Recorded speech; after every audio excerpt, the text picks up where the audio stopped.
கர்த்தருடைய நல்ல நாமம் உயர்த்தப்படுவதாக.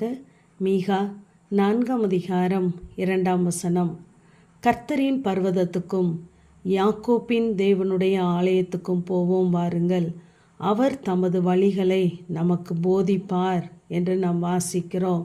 நாம் கர்த்தருடைய சன்னிதானத்திற்கு போவோமானால், கர்த்தருடைய ஆலயத்திற்கு போவோமானால், கர்த்தர் நாம் நடக்க வேண்டிய வழியை நமக்கு போதித்து அவர் நடத்த போதுமானவராகவே இருக்கிறார். வழி இதுவே, இப்படியாக செல் என்று சொல்லுகிற தெய்வ சத்தம் நம்முடைய காதுகளிலே துணிக்கும். அவர் பிரயோஜனமானதை நமக்கு போதித்து நாம் நடக்க வேண்டிய வழியை நமக்கு காட்டுகிற நல்ல தேவனாகவே இருக்கிறார். ஆகவேதான் எனக்கு ஒத்தாசை வரும் பர்வதங்களுக்கு நேராக என் கண்களை ஏறெடுக்கிறேன் என்று சொல்லுகிறார்.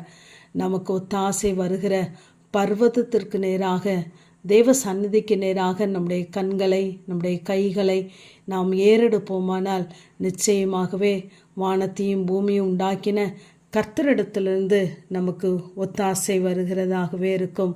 ஆகவே தேவ சமூகத்திலே, தேவ பர்வதத்திலே நாம் எந்த சூழ்நிலையானாலும் நிற்க பழகி கொள்ள வேண்டும். இங்கே எலியாவை குறித்து நாம் பார்க்கும் பொழுது, இந்த எலியாவை தேவன் சூரை செடியின் கீழே இருப்பதை பார்க்க விரும்பவில்லை. ஏனென்றால் அவன் கர்த்தருடைய பர்வதத்திலே நின்று பழகினவன். எலியாவை பற்றி தேவனுக்கு நன்றாகவே தெரியும். ஆகவேதான் அங்கு தூதனை அனுப்பி அங்கு ஆகாரம் கொடுத்து மறுபடியுமாய் அவனுக்கு தம்முடைய பாதையை காண்பித்து அவனை ஓட வைக்கிறார். ஆகவே நம்முடைய வாழ்க்கையிலும் நாம் ஒரு நாளும் சோர்ந்து போகாதபடி கர்த்தருடைய சமூகத்தை, கர்த்தருடைய பர்வதத்திலே நாம் நிற்கும் பொழுது நமக்கான காரியங்கள் எல்லாவற்றையும் அவர் பார்த்து கொள்ள போதுமானவராகவே இருக்கிறார். நாம் நிற்கிற இடம், நாம் அழுகிற இடமெல்லாம் கர்த்தருடைய பர்வதமாகவே இருக்கட்டும். ஏனென்றால் அங்கு நமக்கான எல்லா காரியங்களும் பார்த்து கொள்ளப்படும். யெகோவா ஈரேயாகிய தேவன் நம்மோடு கூட இருந்து அவர் காரியங்களை நடத்த அவர் போதுமானவராகவே இருக்கிறார். ஆகவே நாம் கர்த்தருடைய சமூகத்திலே இருக்கும் பொழுது நமக்கு நேராய் வருகிற கர்த்தருடைய வார்த்தைகளை நாம் இருதயத்திலே வைக்க பழகி கொள்ள வேண்டும். அப்படி நம்முடைய இருதயத்திலே தெய்வ வார்த்தை இருக்குமானால் தேவன் நம்மை அழகாய் நடத்த அவர் போதுமானவராகவே இருக்கிறார். நம்முடைய வாழ்க்கையிலே அநேகருடைய சத்தங்கள் நம்முடைய இருதயத்திற்குள்ளே போய் தான் நாம் மற்ற காரியங்களுக்கு செவிசாய்த்து கர்த்தருடைய சந்நிதியை விட்டு நாம் தூரமாய் போய்விடுகிறோம். இங்கு சவுலை குறித்து நாம் பார்க்கும் பொழுது, ஜனங்கள் இவன் ராஜாவா, இவனுக்கெல்லாம் காணிக்கை கொண்டு வர வேண்டுமா என்று சொல்லபோது சவுல் காது கேளாதவன் போல் இருந்தானாம். அதுவரைக்கும் அவனுக்கு பிரச்சனை இல்லை. இங்கு சவுல் கொன்றது 1000, தாவீது கொன்றது 10,000 என்று அங்கு பாடின போது, தாவீதுக்கு 10,000 எனக்கோ 1000 கொடுத்தார்கள் என்ற வார்த்தை அவனுக்குள்ளே போன பொழுது அங்கு தாவீதுக்கு விரோதமாய் மாறிப்போனான். சத்துருவுடைய ஆயுதமாக மாறிப்போனான். ஆகவே நம்முடைய வாழ்க்கையிலே நாம் கர்த்தருடைய சத்தத்திற்கு மட்டும் செவி சாய்க்கிறவர்களாக இருப்போம்.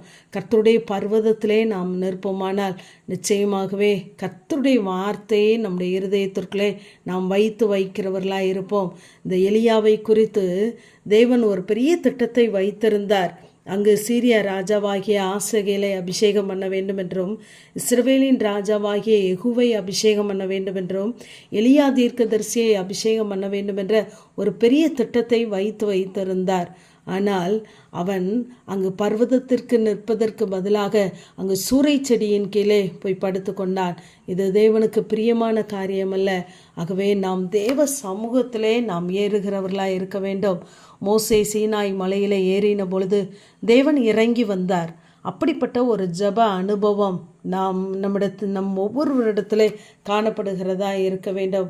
ஆகவே தெய்வ சமூகத்திலே, தெய்வ பர்வதத்திலே ஏறி போகிற அந்த அனுபவம் நமக்குள்ளே இருக்குமானால் தெய்வ திட்டம் நம்முடைய வாழ்க்கையிலே நிறைவேற்றப்படும்.